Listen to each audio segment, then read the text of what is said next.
লম্বা বিরতির পর আবারও মাঠে ফিরেছে ইন্টার মায়ামি। এমএলএস-এর নতুন মৌসুম শুরুর আগে দক্ষিণ আমেরিকায় প্রাক মৌসুম প্রীতি ম্যাচ খেলছে হাভিয়ার মাসচেরানোর দল।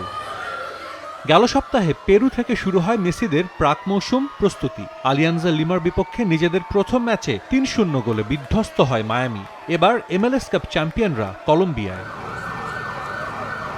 দেশটির দ্বিতীয় বৃহত্তম শহর মেডেলিনে মেসিরা পা রাখার আগেই অপেক্ষা করছিলেন হাজারো সমর্থক। দেশটির সবচেয়ে জনপ্রিয় ক্লাব অ্যাথলেটিকো ন্যাসিওনালের বিপক্ষে প্রীতি ম্যাচ খেলবে মায়ামি। মাঠে নামার আগেই মেসি উন্মাদনায় বুঁদ স্থানীয়রা। দূর দূরান্ত থেকে সমর্থকরা হাজির হন মেসিকে এক নজর দেখতে। কড়া নিরাপত্তায় বিমানবন্দর থেকে হোটেলে যান ফুটবলাররা। গভীর রাতেও মেসিদের স্বাগত জানাতে অপেক্ষা করছিলেন সমর্থকরা। ভিড় সামলাতে হিমশিম খেতে হয় আইনশৃঙ্খলা রক্ষা বাহিনীকে। নানা ধরনের ব্যানার আর মেসির ছবি নিয়ে হাজির হন সমর্থকরা, দিতে থাকেন স্লোগান। সবাই এখন অপেক্ষায় মাঠে মেসি ম্যাজিক দেখার।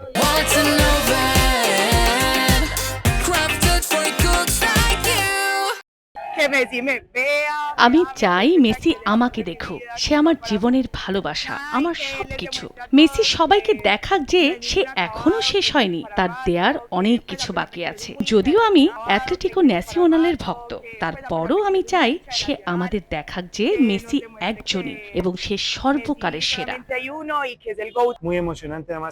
মেসি এসেছেন, এটা আমাদের জন্য রোমাঞ্চকর অভিজ্ঞতা। এখানে সে খুব একটা আসে না, তাই আমি এই সুযোগ হাতছাড়া করতে চাইনি। আশা করছি আমরা মাঠে তার খেলা দেখব এবং উপভোগ করব।